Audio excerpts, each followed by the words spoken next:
Hello everyone, welcome to Inconvenient Truths.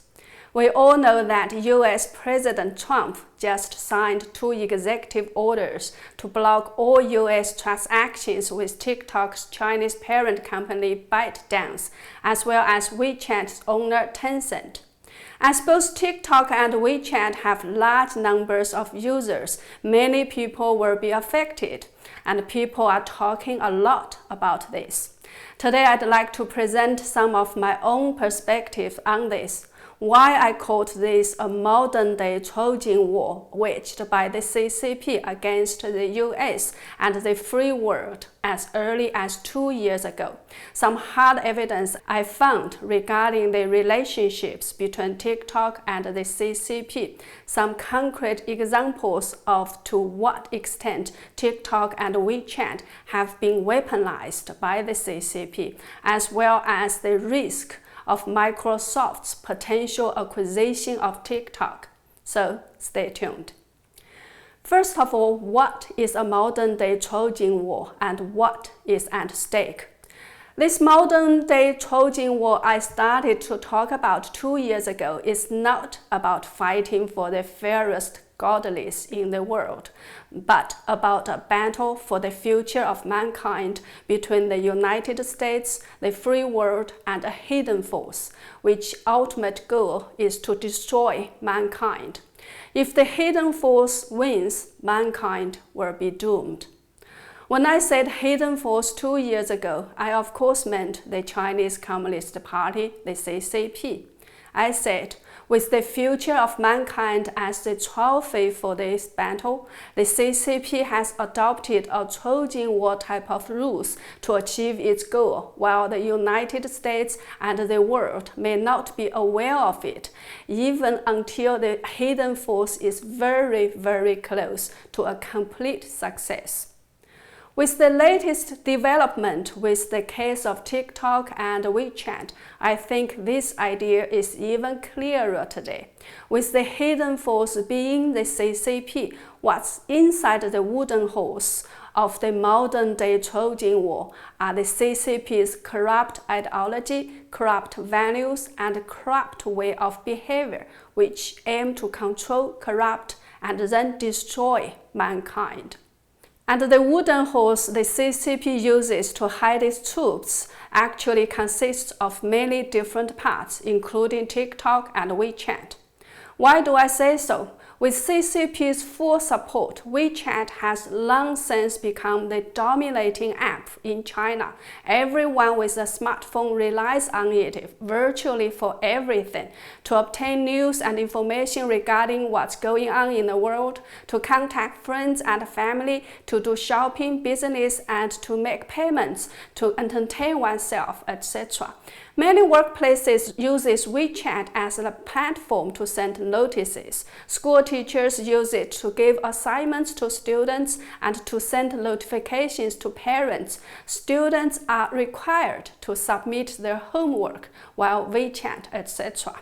To sum it up, if you don't use WeChat, you can hardly survive in CCP's China. And how about dozens of millions of overseas Chinese people? My own estimation is over 80% of them are using WeChat, as everyone has family and friends in China, so they have to install it, as this is almost the only way to maintain contacts with people in China. It also has become a must-have tool if you want to do business with Chinese people or Chinese companies, regardless whether you are inside or outside of China. Almost all small businesses list their WeChat numbers as the main contact info for their customers. With WeChat having become an essential part of Chinese people's life, what kind of content is provided on this platform? Let me give you some concrete examples. In March 3rd this year, I talked to someone in China over the phone. By the way, I'm one of the very few overseas Chinese people who have never used WeChat. Why didn't I use it? Because I learned the terrible features of WeChat as early as 7 years ago from a high school classmate who is also an IT engineer. He told me that as soon as you installed WeChat on your phone, the CCP would have access to virtually everything on your phone, including information of all your contacts. This classmate learned computer science in America, worked in Silicon Valley for several years, and then went back to China to set up his own company. As he had mastered the most advanced technology, his company was soon hired by the CCP to especially work against a software called Frigate, developed by some overseas Chinese, or to put it more specifically, some overseas Falun Gong practitioners, to help internet users in China or other countries to visit websites that are blocked by their governments. This classmate told me that the CCP had set no limits as to how much money they could spend to blocking Frigate. As long as they could disable it, they could spend as much as they liked. Because this classmate worked in this area, he knew many inside stories regarding CCP's internet control. So, because of the information I learned from him, I never ever used WeChat. Okay, this is a little bit off the track. Now let's go back to what happened in March this year when I talked to someone in China over the phone. Basically, she very eagerly reported to me 4 pieces of news about the US she saw on WeChat that day.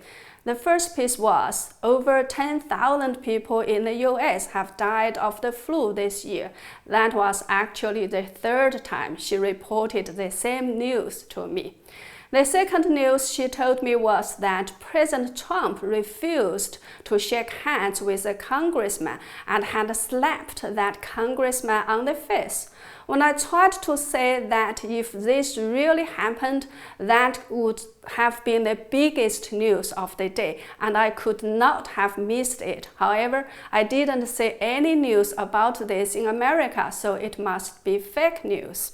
But no matter how I tried to explain, she didn't believe me whatsoever, saying that she had seen the video of Trump slapping that congressman with her own eyes. How could she not believe it? The third news she told me was that there was a hurricane in the US somewhere. The fourth news she shared with me was that panic buying was happening in San Francisco, especially among Chinese communities, and that she strongly suggested that I hold enough food too, so that I wouldn't starve to death. On April 11th, I talked to her again, and she told me that she learned from WeChat the following 3 pieces of news. 1. President Trump has apologized to China and Chinese people for calling COVID-19 Chinese virus. 2. The US is suffering very badly from coronavirus and cannot stand on its feet now and is begging China for help. 3. China will become the #1 country in the world after the pandemic. From the above actual examples, we can see what the information or misinformation about the US on the WeChat is carefully designed and arranged for the Chinese people. Some pieces are sheer lies, such as Trump has slapped a congressman on his face, but are made so real that people have no other choices but to believe in it. Some of the WeChat contents are truths, or partly true, such as the news about the hurricane and the flu, and the panic buying in the Chinese community, etc. But the purpose of reporting the truth, such as over 10,000 people have died of flu in the US, is try to say to Chinese people, don't blame us for the pandemic. The situation in the US is so much worse. In this way, Chinese people will still feel good about the CCP's ruling. Some of the WeChat information is, of course, sheer propaganda to brainwash Chinese people, such as China will become the #1 country after the pandemic. So imagine if enough overseas Chinese people also mainly rely on WeChat to get their information. The CCP has successfully turned the WeChat and TikTok too, in this matter, into their wooden horse for their modern-day Trojan war against the free world. After enough people are using TikTok and WeChat or any other CCP-controlled apps, these apps can easily be used to organize, mobilize, monitor, and control people. Let me give you another very interesting example. Back in 2017, I shared on social media a message circulated on WeChat ahead of President Trump and CCP leader Xi Jinping's upcoming meeting in Florida in April that year. That message shows that Chinese people were offered $60 per day to go to Florida to welcome Xi Jinping. It also says that transportation, food, and housing would also be taken care of, which means the CCP would pay all the expenses for people from other places to go there to show support for Xi Jinping. After I shared this WeChat message on Facebook, someone left a comment under my post saying that he was an overseas Chinese. He had studied in Japan and then worked in France. Under the Chinese consulate's ruling, he and others had welcomed the Chinese president numerous times without being paid anything. Then he credited himself by saying that the ruling in his previous comment should be notifying. I almost laughed at this coincidence, as in Chinese language, the pronunciation of rule and notify is almost exactly the same. Rule in Chinese is 统治, notify in Chinese is 通知.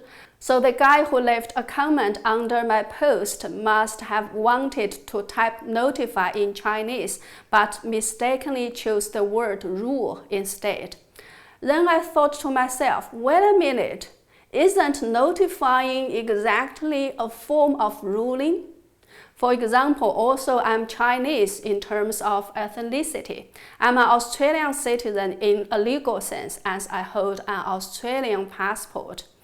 As an Australian citizen living in the US, I never ever received any notification from the Australian consulates or Australian government about anything. However, the Chinese consulates, by using the WeChat camp, can easily send their notifications or rules in this matter to Chinese people living in overseas countries and mobilize them to do things that the CCP wants them to do.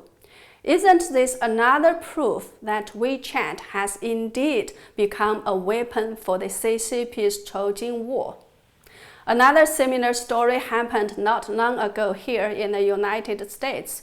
Maybe you've already heard about it. On June 20th this year, before President Trump was going to have his first campaign rally in months in Tulsa, Oklahoma, almost 1 million requested tickets for the rally, but only about 60,200 showed up to an arena with space for 19,000. It turned out TikTok was used to organize enough people to act together to achieve the result that some people wanted to achieve. There's gonna be at least 2 empty spots. Guys, that's awful. You should be really careful going to do this, just in case, you can't make it, you don't want a bunch of empty seats. Apart from spreading information or misinformation, mobilizing, controlling, and monitoring people, TikTok and WeChat can also be used to mine metadata from users. In the age of big data and artificial intelligence, AI, everyone understands the importance of data. Some call it the most important strategic resource a country can have. I remember in late 2018 when 2 Chinese hackers associated with the Ministry of State Security in China were charged by the United States with an intensive global computer intrusion campaign carried out over more than a decade.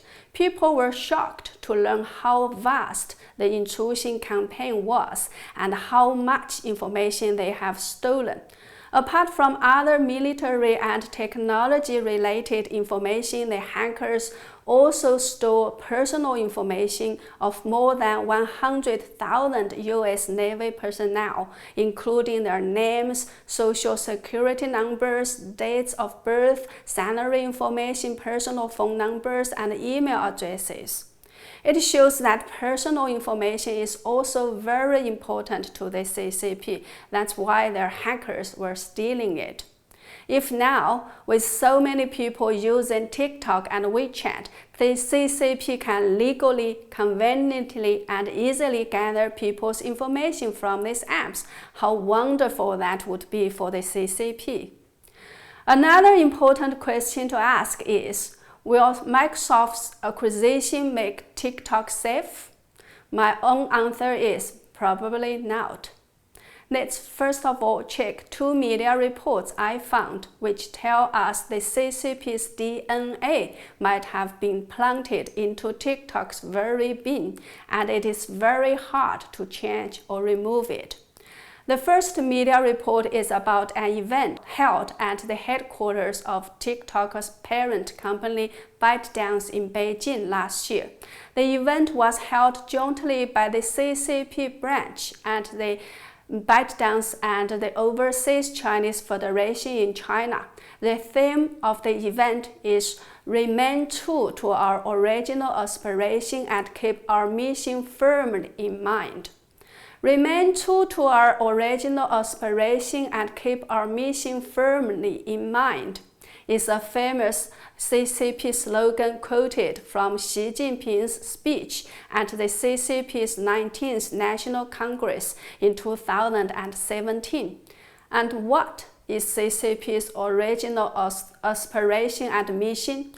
The manifesto of the Communist Party has made it very clear: to overthrow all old systems, to smash all existing human civilizations, to liberate all mankind, and to realize communism in the entire world. So, TikTok's parent company ByteDance vowed to remain true to CCP's original aspiration and keep its mission firmly in mind. And through what kind of methods? The report also makes this very clear through massive information collection, in-depth data mining, and user behavior analysis. From this report, we also learned that ByteDance's deputy editor-in-chief, Feng Kaixu, is also the deputy secretary of CCP's committee at ByteDance. We learned from another report that ByteDance's editor-in-chief Zhang Fuping is also CCP's party secretary, and there are 138 CCP branch committee members at ByteDance's headquarters in Beijing. Please note that these 138 are only party branch committee members, not ordinary CCP members. 138 party branch committee members mean that they could have 10 times more ordinary CCP members. Another report I found is about ByteDance signing a strategic cooperation agreement with CCP's police force. From this report, we learned that ByteDance is doing everything it can to help the CCP police. Apart from big data analysis, accurate push, and creative planning, ByteDance also provides professional training to the CCP police, as well as the most powerful and sophisticated tools and platforms to the CCP police force so that they can have an all-out presence and influence at all levels of the cyberspace. If At the designing or development stage, CCPs remain true to our original aspiration and keep our mission firmly in mind, was written into the source code of TikTok. How can that be changed, or by simply changing the ownership of TikTok? Furthermore, if we check Microsoft's track record, we know that Microsoft collaborates with the CCP on AI and helped Chinese build its Great Firewall. Bill Gates' nuclear firm worked with CCP military. Microsoft worked with the CCP to develop a special type of Skype called Tom Skype for Chinese users. Microsoft intentionally redirected Chinese users so that they would download a different program, one which looks almost the same as Skype, but opens up a user's communications to surveillance by the CCP. With all those above-mentioned factors and track records, I seriously doubt whether letting Microsoft take over TikTok will make it safer. Perhaps we should learn from India and just ban all unsafe CCP apps outright. Okay, that's all for today. Thanks for watching. Please make sure you subscribe to my channel and check out my other videos. Truth saves lives. Stay safe and healthy. See you next time.